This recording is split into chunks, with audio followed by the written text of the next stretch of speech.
Dear tech enthusiasts and tech lovers that are now back home watching us and wondering what's been happening at How to Web Conference 2014. Well, here we are, we're back. It was a crazy busy day, but we learned a lot from the insightful talks and that were presented on the main stage. We had some amazing speakers here, and I'm proud to be today here with Michael Nee from Avangate. Michael. Happy to be here. So, first of all, because those from back home didn't get to hear your talk, tell us a little bit about what you've been talking about on the main stage at How to Web.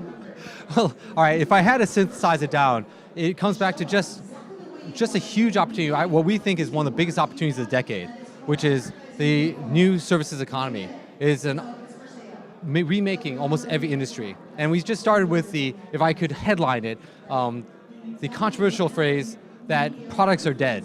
That when people are looking to sell products, they're actually really now starting to sell services and engaging people on long-term relationships, not just the products anymore. Whether it's Nike now funding a series of startups that actually are starting to create personalized workout plans, right? It's not just about the shoe, which you may replace every 6 months, 1 year. It's what you're going to deal with day to day. And these are the type of innovations we're seeing across almost every industry. And it doesn't have to be big companies. Every industry, we see entrepreneurs creating services that really help monetize and create new opportunities for small companies as well as large. So you are here today at the How to Web for the first time at the conference. How do you feel the pulse of the conference? I just got off the plane 2 o'clock in the morning from the US, and I'm actually pumped right now. It is an amazing time because there are very few conferences where you get a sense of not only energy and people really coming together, but the sense of people helping each other. And it's one of those things where people are sharing ideas, getting ideas from each other, and really learning. And frankly, it's a pretty unique experience. Very few conferences actually able to create this type of, for lack of a better word, community. Thank you very much. It's a great feedback for us as a team. Actually, what we've been trying to do during the last 5 years was that we were trying to build this amazing community of people because we exist due to this community, and we've grown together over the past 5 years. So I'm going to ask you, what are the benefits of actually being part of this community? Well, number one, there's just so many ideas out there. It's impossible for us to be able to, as a company, or even as a team of we're over 200 folks now, to stay on top of all this. And so by participating in things like How to Web, in fact, I know that we're not only sponsoring here, but we actually do things like sponsor at Tech Hub, Tech Talks. We are actually tapping into literally hundreds of folks and their brain power. And so it's important for us to not only stay on top of things, but frankly, as a company, our mission is actually to help the innovators. What we do is really help them get to market, help them make money. And as such, part of what we do to give back is really actually be part of that community, feed in the things that we're hearing, bring speakers, and actually provide tools where possible to folks who are really out there changing the world. That's great, and this is also what we discovered over time, and we're proud that this community is so it's so active, and the Romanian community basically grew from the ground up during the last 6 years. So it's amazing to see all these people here. Did you manage to talk a little bit with these people? What do they? What do you think about the startups at the Startup Spotlight competition? Well, I've been coming here for the last 3 years as part of Avangate. We've been working with folks like, Radu Georgescu, Carmen, who was up on stage, as well as Daniel. And we actually all agree, the startup scene here is incredibly dynamic. You have probably, I've worked in many cities, and the amount of raw talent, the technical skill here in Romania is absolutely tremendous. And what you're seeing is, with the increasing awareness of folks being exposed to opportunities around the world, you're seeing folks here just be able to put all that energy and all that skill to create just some really cool startups. And I think we're going to see a lot more Romanian startups just breaking out, whether it's in the Silicon Valley, in the US, in Europe. We're not surprised. I know that's why Daniel's investing here, and we're all very excited by the scene out here in Bucharest. So we're very enthusiastic and we work very hard, and still we're not at the level of startups in Silicon Valley or startups in Western Europe. Why is it so? What do you think it lacks here? So there's a couple things, and people have actually asked a lot about what happens in Silicon Valley. One thing we always say is our millionaires are better than everyone else's millionaires, and there's some truth to that, which is hard to replicate. On average in New York, for instance, folks who invest in startups invest in maybe max like 1.2 startups by average. In Silicon Valley, you actually have the millionaires, people who've actually built their companies, actually invest in 3 to 5 startups each. And not only were they investing, but they also come from technology, unlike New York where it's finance. And so you have people who are creating communities, by the way. It's all about how you connect and bring together folks really quickly to solve these cool problems, right? And what you see here in Romania is actually the first set of these new entrepreneurs who are actually able to support each other. And I think that's why it's so important to have communities like How to Web, to be able to make those connections, to help people learn from each other, and start having folks who have made it. I mean, I know Radu's investing in many startups to try to start building up that overall momentum behind the startup scene here. And so when we talk about success, you see tech hubs forming around the world. Silicon Valley is truly one of the early ones and hence has that infrastructure. You have Israel, and partly because Israel, I've never met a group of folks who really don't take no for an answer. I mean, those guys will not stop. And Romania, with such talent and such capability, I think we're really going to see a lot of excitement around these 3 cities going forward.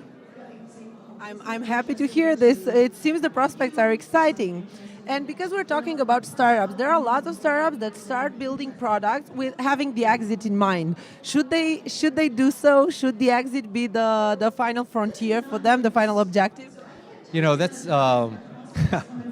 it's the answer is actually no. I think even for us, even as we look towards the next step, whether it's acquisition, whether it's going public, we're about building the business. And I think that whenever we've seen the many startups in Silicon Valley, it's an age-old lesson over there. There was a whole raft of folks who came out of business school who thought, okay, we're going to go for getting acquired, the quick exit.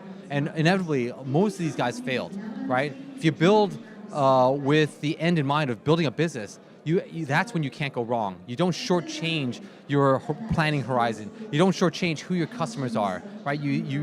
It's like when I forgot who it was, burned the boats when they arrived in South America. They said, there's no going back. This is what we're doing, right? It's not about a quick exit. And I think that the lesson learned for us, hopefully that has been spread around the world, is that you have to think about building your business first, and everything else will follow.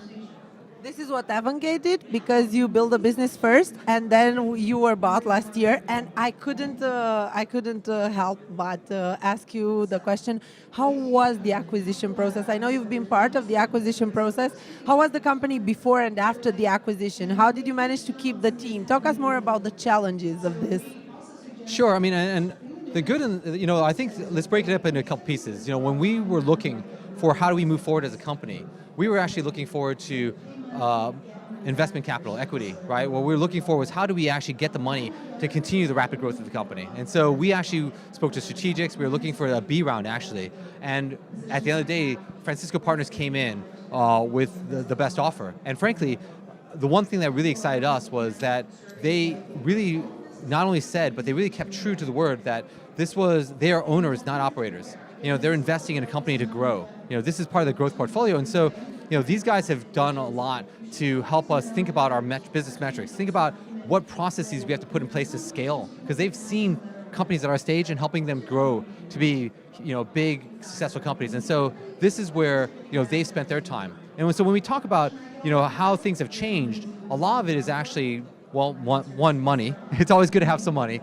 But number 2, it's really thinking more and more about what are the key business metrics that run our business. And as we scale, that actually helps us communicate across what is now not just one group of people, it's multiple departments.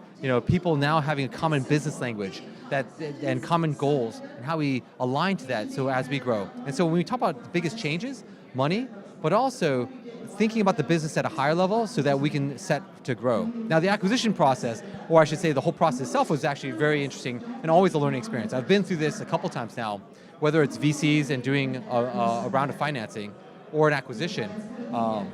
And it teaches you a couple things. One, you get very clear about the value of your business because you're getting real immediate feedback of how people see your future revenue streams, right?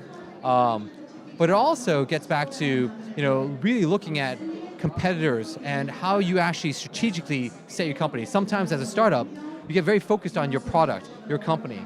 And when you start thinking about that next round of growth, you start thinking about that next investment. You have to start thinking about what does this company mean in 3 years, 5 years. And it was actually a really good exercise to force us to really rethink about the strategy of the company. And so in that respect, both from a change of process and a scaling of the company, but also this whole acquisition process, forcing us to think about the future, has really actually set us well, I think, to take that next step of growth as a company. That's great. Thank you very much. I have one last question Sure. for you. What advice do you have for the startups here competing in How to Web Startup Spotlight? What to do to get the most out of the program? Well, I think one is connect with everyone else. I mean, the amount of experience, the amount of expertise in the room is incredible. And so, regardless of, funding, awareness, etc., because no startup, people, let me put it this way, this won't be your first one. Those who are in this game are going to be in it over and over again. And so don't play the short-term game. Don't think about the exit. Think about the community you're connecting with. Think about the network you're building. Think about the friends and relationships you're building. And start from there. And when you look at this one startup, think about the lessons you're going to learn and the business you're building, because that's the things and the people you'll take also to your next startup and to your next startup as well. And so, like I said, what you guys are doing here, tremendous. I think it's the right starting point for so many folks who are looking to how do they actually gain the team even of folks they need to actually make their customers, to make their startups successful. Thank you very much, Mike. It was great, and it was an honor to have you here at How My to Web. pleasure. It's been a lot of fun.